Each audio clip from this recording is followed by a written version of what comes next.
बांग्लादेश मुक्ति संघर्ष में भारत की भूमिका।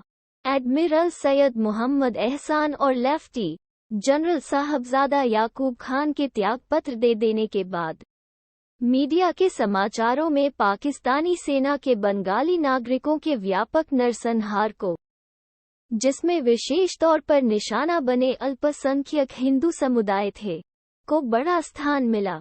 इसके परिणामस्वरूप इस समुदाय को पड़ोसी देश पूर्वी भारत में शरण लेने हेतु भागना पड़ा।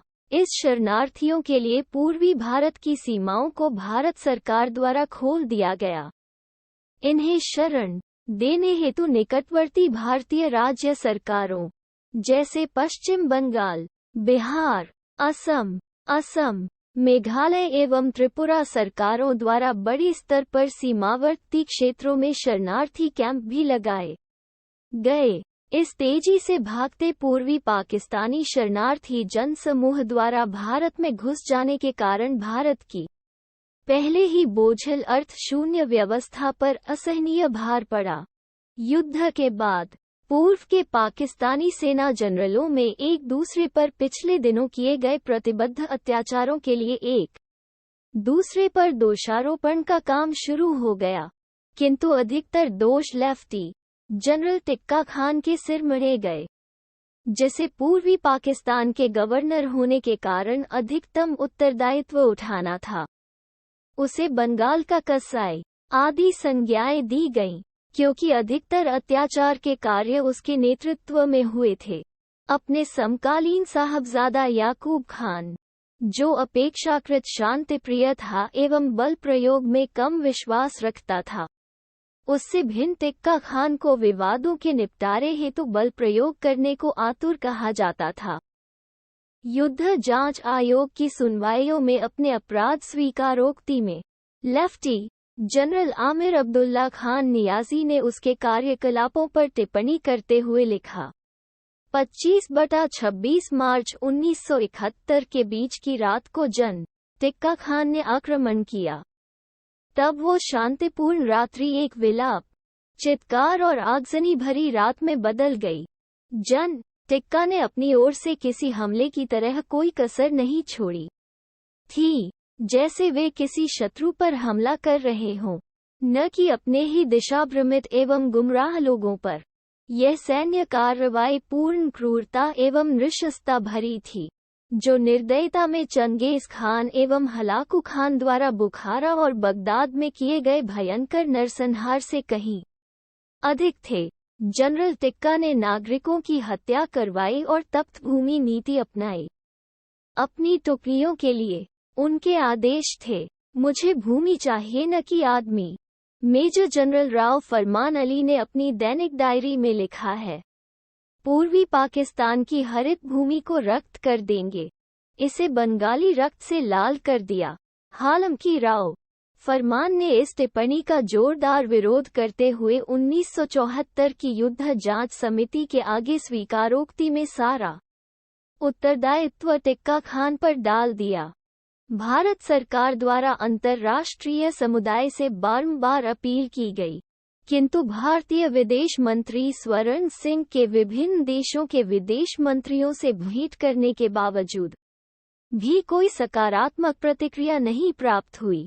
तत्कालीन भारतीय प्रधानमंत्री इंदिरा गांधी ने 27 मार्च 1971 को पूर्वी पाकिस्तान के मुक्ति संघर्ष के लिए अपनी सरकार के पूर्ण समर्थन देते हुए कहा कि लाखों शरणार्थियों को भारत में शरण देने से कहीं बेहतर है कि पाकिस्तान के विरुद्ध युद्ध कर इस संघर्ष को विराम दिया जाए।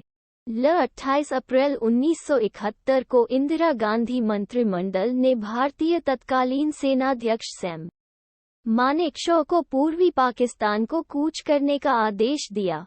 पूर्वी पाकिस्तानी सेना से विलग हुए अधिकारियों एवं भारतीय research and analysis wing raw के घटकों द्वारा तुरंत ही भारतीय शरणार्थी शिविरों से मुक्तिबाहिनी के गुरिल्लाओं हेतु पाकिस्तान के विरुद्ध प्रशिक्षण देने के लिए एवं भर्ती का काम आरंभ कर दिया गया। 1971 में पूर्व में भारत समर्थित बांग्लादेशी राष्ट्रवाद की सशक्त लहर फैल गई थी। इसके बाद ही स्थिति अहिंसात्मक होती गई और व्यवस्थित रूप से पूर्व में रह रहे बहुजातीय पाकिस्तानियों की लक्ष्य बनाकर हत्याएं करनी आरंभ हो गईं। पाकिस्तान के राष्ट्रभक्त बंगाली राजनीतिज्ञों की वाहन में बम लगाकर हत्याएं तथा सरकारी सचिवालयों में उच्च पदासीनों को लक्ष्य बनाने व हत्या करने के कार्य तेजी से दिखाई देने लगे थे।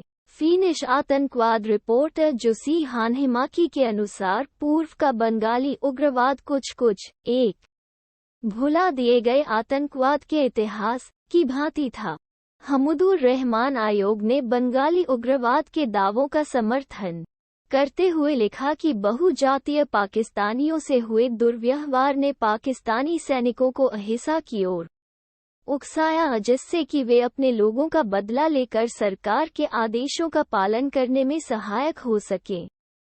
पाकिस्तानी मीडिया का मनोभाव भी तेजी से बदलते हुए युद्ध प्रिय एवं पूर्व पाकिस्तान तथा भारत के विरुद्ध सैन्यवादी होता जा रहा था। हालांकि कुछ पाकिस्तानी मीडिया विद्वानों की भाषा इन पूर्व की गतिविधियों की रियोपिक देते हुए मिली जुली भी दिखाई देती थी। सितंबर 1971 के अंत तक संभवतः पाकिस्तान सरकार के अंदरूनी घटकों के समर्थन से एक संगठित प्रचार अभियान चालू हो चुका था, जिसके परिणामस्वरूप क्रश इंडिया आदि संदेश वाले स्टिकरों को वाहनों के पीछे लगाया जाने लगा। ये अभियान रावलपिंडी, इस्लामाबाद एवं लाहौर से आरंभ होते हुए शीघ्र ही पूरे पश्चिमी पाकिस्तान में फैलता चला गया। अक्टूबर माह तक अन्य स्टिकरों में हैंग द ट्रेटर, देशद्रोही को फांसी दो भी दिखाई देने लगा, जो शेख मुजीबुर रहमान के संदर्भ में था। दिसंबर के अंत तक कुछ रूढ़िवादी प्रिंट मीडिया ने जिहाद संबंधी पाठ्य सामग्री को छापना भी आरंभ कर दिया, जिससे सेना में भर्ती प्रक्रिया को बढ़ावा मिले। भारत की पाकिस्तान के साथ आधिकारिक भिड़ंत अप्रैल 1971 के अंत आते तक भारतीय प्रधानमंत्री इंदिरा गांधी ने भारतीय सेनाध्यक्ष सैम मानेकशॉ से भारत के पाकिस्तान से युद्ध करने की तैयारी के बारे में चर्चा कर ली थी।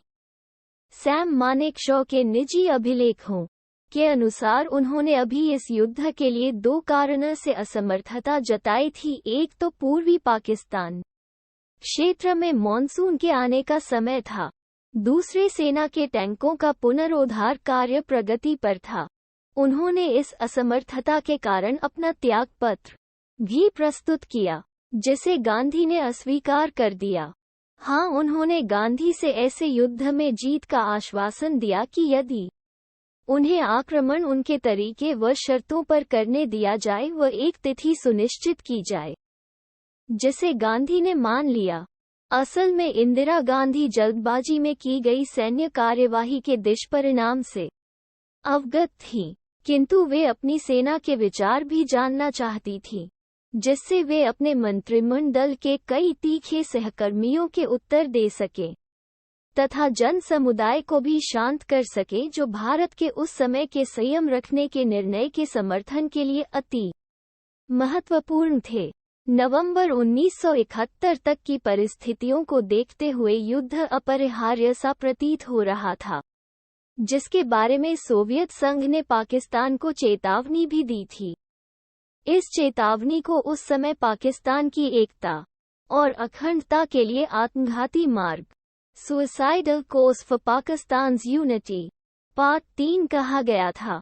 नवंबर 1971 के माह भर पाकिस्तानी रूढ़िवादी व अपरिवर्तनवादी राजनीतिज्ञों द्वारा उकसाए हुए हजारों लोगों ने लाहौर और अन्य पाकिस्तानी शहरों में क्रश इंडिया भारत को कुचल दो मार्च निकाली। इसकी प्रतिक्रिया स्वरूप भारत ने अपनी पश्चिमी सीमाओं पर वृहद स्तर पर भारतीय सेना के जमावड़े बनाने आरंभ कर दिए, किंतु उन्होंने दिसंबर तक शांतिपूर्ण प्रतीक्षा की, जिससे कि मॉनसून के वर्षाकाल उपरांत की भूमि शुष्क होकर अभियान हेतु सहायक जाए तथा हिमालय के दर्रों में हिमपात से आवाजाही अवरोधित हो जाए तथा चीन को बीच में घुसने को मार्ग ही न सुलभ हो। 23 नवंबर को पाकिस्तानी राष्ट्रपति याह्या खान ने पूरे पाकिस्तान में आपातकाल की घोषणा कर दी तथा अपने लोगों को युद्ध हेतु तैयार रहने का आह्वान किया। 3 दिसंबर की शाम लगभग 5:40 बजे पाकिस्तान वायुसेना (PAF) ने भारत पाक सीमा से 300 मील 480 दूर बसे आगरा सहित उत्तर पश्चिमी भारत के 11 वायुसेना बेसेस पर अप्रत्याशित रिक्ति पूर्व हमले कर दिए। इस हमले के समय विश्व प्रसिद्ध ताजमहल को घास फूस व पत्तियों, बेलों व लताओं से ढककर गंदे कपड़ों से घेर दिया गया था, क्योंकि उसका श्वेत संगमरमर रात्रि की चांदनी में श्वेत मार्गदर्शक की भांति चमकता था।